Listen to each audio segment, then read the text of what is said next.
এ বিষয়ে বিস্তারিত জানাতে কলকাতা থেকে আমাদের সাথে যুক্ত হচ্ছে শুভজিৎ পুততুণ্ড। শুভজিৎ, নিহত 7 বাংলাদেশির পরিচয় শনাক্তে স্বজনরা পৌঁছেছেন কিনা, আর মরদেহ দেশে ফিরে আনার প্রক্রিয়া করতে কতদিন সময় লাগবে বা শুরু হয়েছে কিনা? এটার কথা যেটা মূলত অভিশপ্ত এই বিল্ডিং যেখানে গতকাল অগ্নিকাণ্ডের ঘটনা ঘটেছিল সেই বিল্ডিং এখনো পর্যন্ত সিল, সামনে পুলিশি প্রহর। এই ভবনে কিন্তু যে সারাদিন ধরে বেশ কিছু বলা যেতে পারে ফরেন্সিক টিম তারা কিন্তু আজকে সারাদিন ভিজিট করেছে এবং পুলিশের যে তদন্তকারী দল তারাও ভিজিট করেছে। তারা মূলত এই ভবনের অগ্নি নিরাপণ যে নিরাপণ ব্যবস্থা সেটা কিন্তু ভালোভাবে চেক করছে।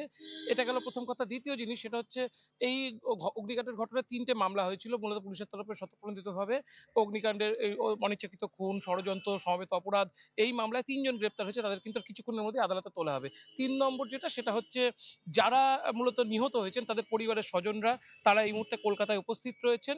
তাদের মধ্যে তাদের এই মুহূর্তে তারা নিউ মার্কেট থানায় তাদের জিডির প্রক্রিয়া রয়েছে, জিডি করতে হবে। সেই জিডির প্রক্রিয়া কিন্তু এই মুহূর্তে চলমান অবস্থায় রয়েছে। তারা জিডি করছেন এবং হাই কমিশনের যে প্রতিনিধি তারা সেখানে উপস্থিত আছেন। চতুর্থ যে আপডেট সেটা কি, সেটা হচ্ছে ময়নাতদন্তের যে কাজ সেটাও কিন্তু কার্যত চলছে। সেটাও এক প্রকার ডাক্তারদের যে উপস্থিতি সেখানে চলছে। সরকারের যারা উচ্চপদস্থ কর্তা ব্যক্তি তারাও সেখানে রয়েছে এবং এই যে ময়নাতদন্তের কাজ সেটা বলা হচ্ছে বিকেল 4টে থেকে 5টার মধ্যে শেষ হয়ে যাবে এবং তারপরে স্বজনদের কাছে যারা স্বজন উপস্থিত আছেন তাদের কাছে মৃতদেহ বুঝিয়ে দেওয়া হবে এবং তারপরের মধ্যেই এফআরআর যে কাজ, মানে অর্থাৎ এই যতক্ষণ ময়নাতদন্ত চলছে তার মধ্যে এফআরআরও তাদের ক্লিয়ারেন্স দেওয়ার যে কাজ সেটা কিন্তু শুরু করবে এবং তারপরেই হয়তো রাতের দিকে কিন্তু এই মরদেহ নিয়ে যাওয়ার যে প্রক্রিয়া সেটা হয়তো শুরু হয়ে যাবে। শাহনাজ। জি, শুভজিৎ পুততুণ্ড।